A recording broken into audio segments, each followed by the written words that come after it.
Chers gestionnaires de Twisit, dans cette vidéo, nous vous expliquons comment utiliser le module de formulaire d'inscription. Plus concrètement, on va vous montrer comment vous pouvez construire un webshop à l'aide de notre module des formulaires d'inscription. Si ça vous intéresse d'organiser un événement avec nos formulaires ou de générer des nouveaux membres pour votre club, on vous conseille de regarder dans notre centre d'aide pour consulter les webinaires à ce sujet. Pour construire un webshop dans Twisit, nous allons naviguer évidemment vers Twisit. Voilà. Et là, on va passer à la section Gérer dans le module formulaire d'inscription. Nous allons construire un nouveau formulaire à l'aide du petit plus. Là, vous voyez notre ancien, entre guillemets, module de formulaire et le nouveau formulaire qui peut être construit. C'est là-dessus qu'on va se concentrer. Une petite parenthèse, si vous comptez utiliser des tickets à scanner pour les biens que vous allez vendre, il faut encore utiliser l'ancien module qui contient les tickets. La section des tickets n'est pas encore développée pour le nouveau module, elle sera ajoutée plus tard. Mais donc ça ne vous retient pas de déjà construire votre webshop si vous vendez vos produits sans utiliser les tickets. Donc on va construire notre webshop. Voilà. Une action qui nous emmène directement dans la structure du formulaire. Un webshop, c'est évidemment vendre des produits. Donc nous allons faire notre sélection dans la colonne ici à gauche où on pourra ajouter plus tard les détails du contact, mais on va d'abord se concentrer sur l'offre et ça ce sont donc les produits. L'objet de base, c'est celui des produits et vous voyez que dans la colonne à droite, on pourra paramétriser différentes choses. Tout d'abord, le nom du champ, on peut le modifier en par exemple sélection du produit. Voilà. Et là, on va aussi évidemment ajouter des éléments, les produits qu'on veut mettre en vente. On va donner un exemple qu'on fait un webshop pour les vêtements et les objets, etc. du club.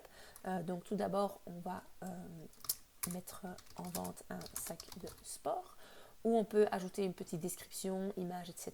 Mais donc surtout la tarification, par exemple 40 €.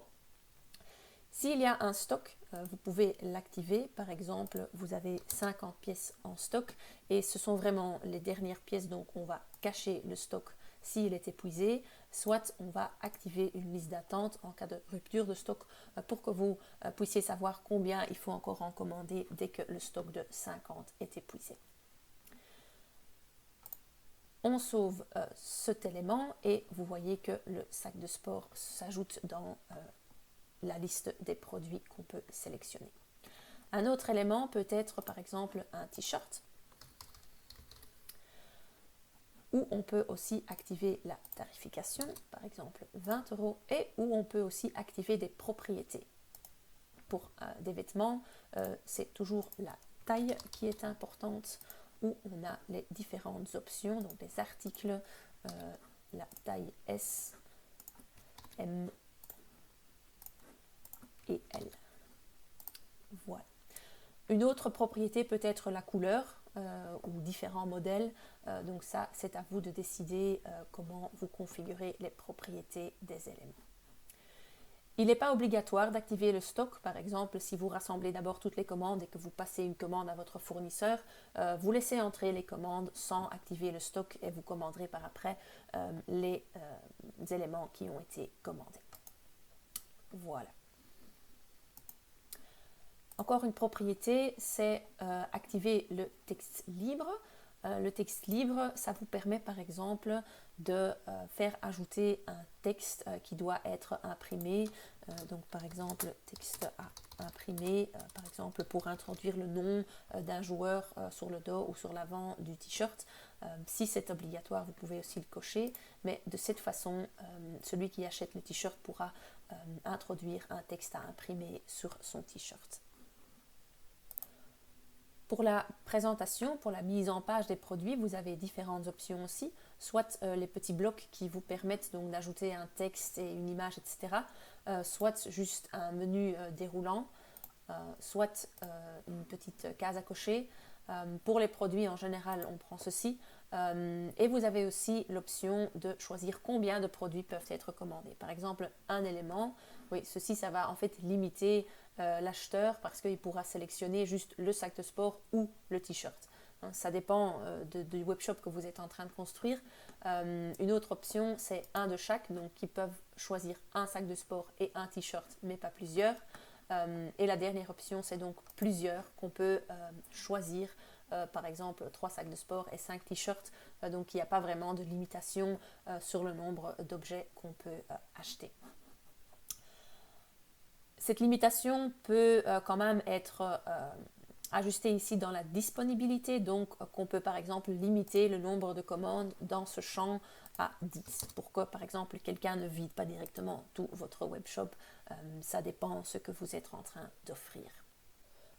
Une dernière option dans la disponibilité, c'est de réserver les éléments sélectionnés pour l'utilisateur, par exemple pendant 10 minutes, 2 minutes, 30 minutes, selon la demande que vous attendez pour les produits que vous offrez dans votre webshop. Vous pouvez être plus flexible ou plus sévère. Pour notre exemple, j'ai introduit nos éléments dans un champ de produits. Vous pouvez montrer ou ne pas montrer les éléments à base de conditions, donc sur l'élément même. Mais si vous souhaitez faire plusieurs sections de produits, par exemple une section pour tous les vêtements du haut, une section pour tous les vêtements du bas, pantalons, shorts, etc., c'est aussi possible. Vous pouvez les repartir sur plusieurs pages, mais en théorie, vous pouvez mettre tous les éléments de votre webshop dans un seul cadre de produits et configurer les paramètres pour ce champ. La prochaine chose qu'on veut savoir, c'est qui commande les produits. Et pour ça, on va introduire les détails du contact.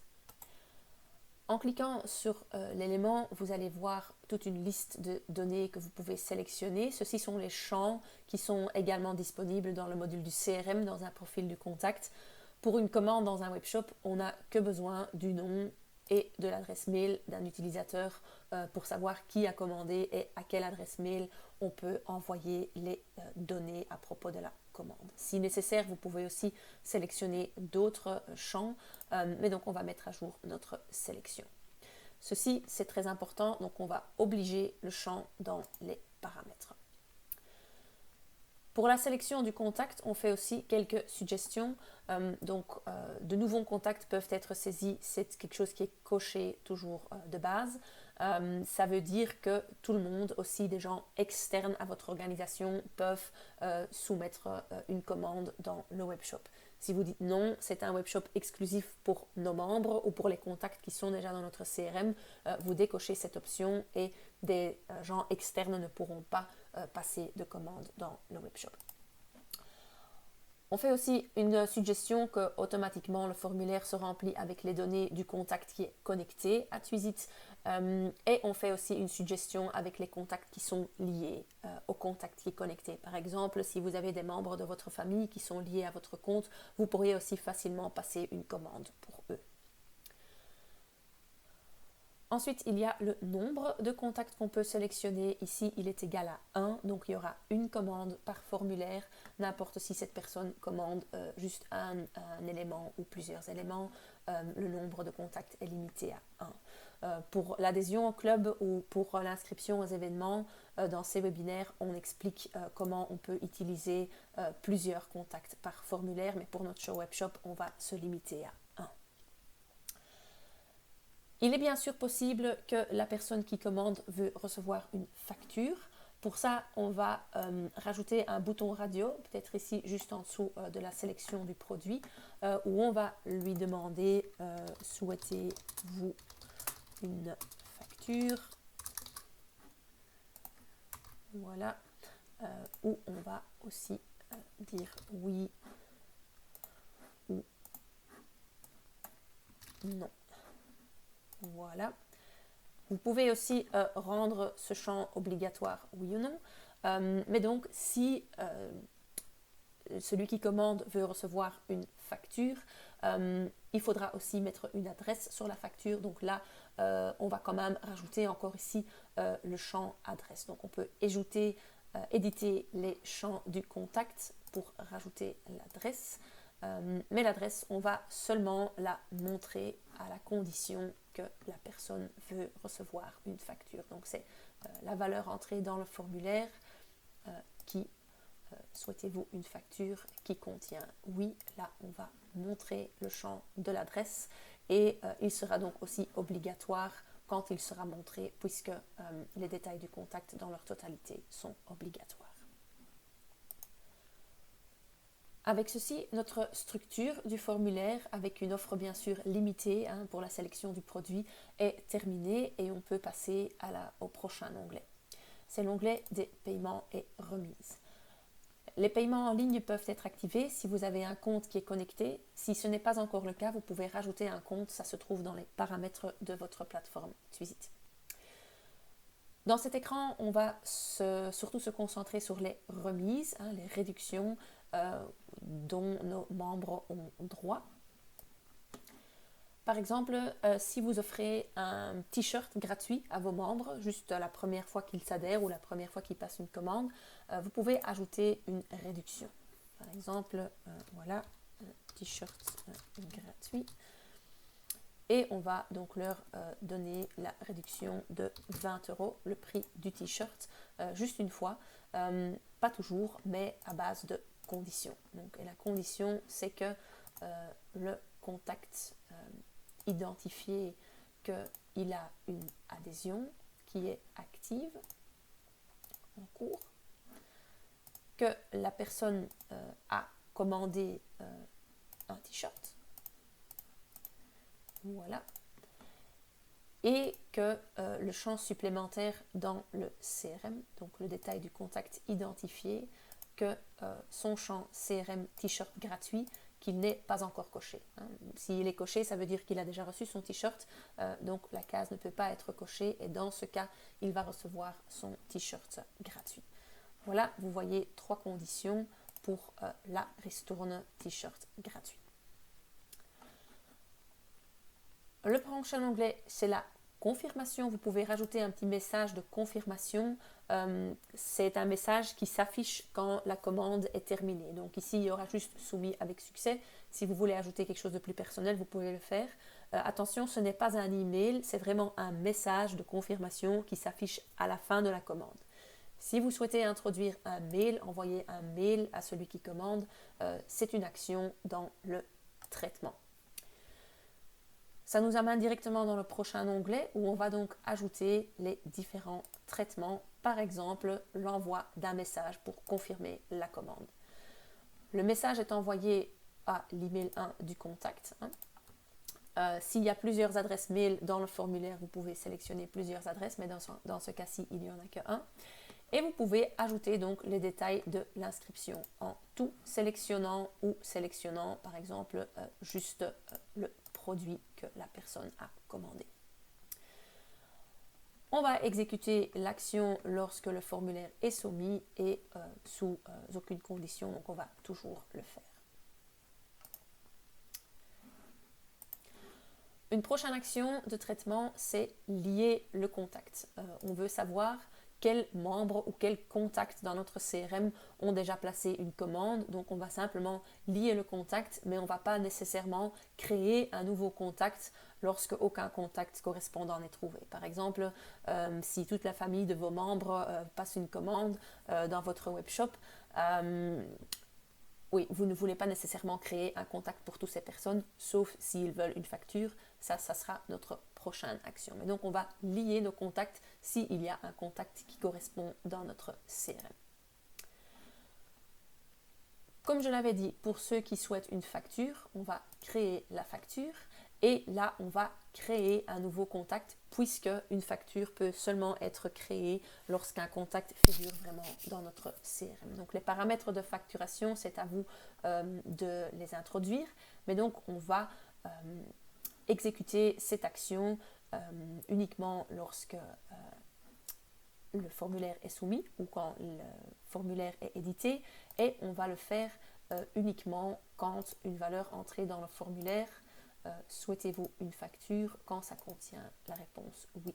Et pour tous les autres cas qui ne souhaitent pas de facture, on ne va pas effectuer cette action. Un dernier traitement qui est intéressant dans le cadre de ce webshop, c'est la mise à jour des champs supplémentaires du contact. Nous avons dans le CRM un champ supplémentaire dans le profil du contact qui est le t-shirt gratuit. Donc ce champ, on voudra le cocher si la personne a commandé dans ce webshop son t-shirt gratuit. Donc, on va écraser les valeurs existantes dans le CRM. Si la case n'est pas encore cochée, on va la cocher et on va faire ça à base des mêmes conditions qu'on a introduites pour la ristourne. Donc c'est quand la personne identifiée a une adhésion, le contact a une adhésion qui est active en cours et la valeur entrée est un t-shirt et le contact identifié a un t-shirt gratuit qui n'est pas encore coché. Et donc, si je commande un t-shirt, cette case à cocher va se mettre à jour et la prochaine fois que je vais vouloir commander un t-shirt, je vais devoir le payer. Vous voyez qu'il y a encore différentes actions de traitement qui sont possibles. Ils ne sont pas vraiment rélevantes dans le cadre d'un webshop, mais on les traite aussi dans nos webinaires, surtout celui d'adhérer à un nouveau membre, le formulaire pour l'affiliation d'un nouveau membre. Par la suite, on passe aux paramètres de publication. Là, vous pouvez activer le formulaire et le rendre public si c'est par exemple un webshop pour rassembler de l'argent pour la caisse du club et que vous voulez que tous vos membres le partagent avec le plus de connaissances et de familles possible. Là, vous voulez évidemment le rendre public et vous pouvez le partager à l'aide de tous ces liens, copier le lien QR code, etc. Pour le partager avec tout le monde. Les admins du formulaire, c'est nouveau. Vous pouvez configurer les admins s'ils peuvent éditer et voir les inscriptions ou par exemple, si vous voulez donner à un collègue du club seulement le droit de voir les inscriptions pour par exemple pouvoir passer les commandes chez votre fournisseur mais de ne pas éditer le formulaire pour éviter les erreurs, vous pouvez le configurer de telle façon. Nous avons maintenant parcouru tous les onglets dans les paramètres du formulaire. Il est maintenant temps de faire un petit test avec notre formulaire pour voir s'il correspond à ce que nous voulons obtenir comme résultat. C'est possible dans l'onglet des inscriptions par le petit plus ou dans les paramètres dans la structure du formulaire. Le petit œil vous permet toujours de charger un aperçu de votre formulaire et de le remplir pour faire un test. Je vais commander dans notre exemple un t-shirt. Je ne souhaite pas de texte à imprimer, je vais simplement le rajouter à mon panier. Vous voyez que mon produit est réservé pour 10 minutes avec le temps qui décompte. Je ne souhaite pas de facture et automatiquement mon contact est sélectionné.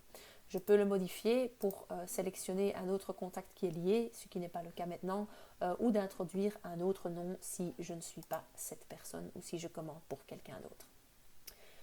Lorsque je continue, vous voyez que je reçois le t-shirt gratuit parce que je suis un membre du club et parce que dans le module CRM, la case à cocher pour le t-shirt gratuit chez moi, il est décoché, donc je n'ai rien à payer cette fois-ci. Je soumets le formulaire et je retourne dans Twisit. Là, je retourne par la gestion dans les formulaires d'inscription et vous voyez qu'il y a une inscription qui s'est rajoutée. Et ça m'amène directement donc dans l'onglet des inscriptions dans cet aperçu. Je clique sur l'inscription et je vois les détails de l'inscription que je peux toujours modifier en cliquant sur le petit crayon. Et je vois ici tous les détails. Donc j'ai été lié comme contact et un message a été envoyé pour me confirmer ma commande. Ici, il y a aussi le log avec un plus détaillé, donc toutes les actions qui ont été effectuées. Et vous voyez aussi que le champ supplémentaire a été mis à jour. Donc quand je clique sur mon nom, je vois mon profil dans le CRM. Et là, vous voyez donc que le t-shirt gratuit que maintenant il est coché lorsque là tantôt il ne l'était pas encore un format commande. D'une part, vous avez donc l'aperçu des inscriptions. Ici, avec basculer les colonnes, vous pouvez sélectionner les valeurs du formulaire que vous souhaitez voir dans votre aperçu. Il y a aussi un onglet Contact qui vous permet de aussi basculer les colonnes et de faire une combinaison des données qui sont dans l'inscription, mais aussi de données qui sont dans le CRM. Par exemple, si vous voulez aussi connaître la date de naissance ou autre chose, vous pouvez l'appliquer et vous voyez que donc les données du CRM, ma date de naissance n'est pas remplie, mais qui se rajoutent ici. Donc ce n'est pas nécessairement une donnée qui a été demandée dans le formulaire, mais qui peut quand même être rajoutée à votre aperçu si vous en avez besoin lors d'une exportation, par exemple. Donc cet onglet de contact, il est purement fait pour votre aperçu et pour effectuer des exportations. Dans l'onglet des inscriptions, vous pourriez aussi, en cochant une ou plusieurs inscriptions, rajouter une action. Donc, par exemple, encore envoyer un message pour prévenir tout le monde que les commandes sont arrivées au club et qui peuvent être collectionnées dès maintenant. Par exemple, vous enverrez alors un message que vous configurez et que vous exécutez immédiatement. Un dernier onglet utile dans le cadre du webshop, c'est un aperçu des éléments. Donc là, vous verrez tous les produits qui peuvent être commandés et le total et éventuellement le stock qui vous reste. Vous aurez cet aperçu dans l'aperçu des éléments. Ceci nous mène à la fin de ce webinaire. Si vous avez des questions supplémentaires, vous pouvez toujours consulter notre documentation qui se trouve là en cliquant sur l'onglet à droite. Vous voyez tous les articles qui font rapport à notre module de ce nouveau module d'inscription. Vous pouvez aussi toujours consulter nos autres webinaires au sujet d'événements, d'affiliation des membres dans notre centre d'aide. Nous le compléterons bientôt avec d'autres webinaires. Et si vous avez des questions supplémentaires, vous pouvez aussi toujours nous contacter avec le module FAQ and Support en créant un ticket sous Contactez-nous. Voilà, ceci dit, nous souhaitons une bonne continuation et beaucoup de plaisir dans la découverte de nouvelles possibilités dans notre module de formulaire. À bientôt!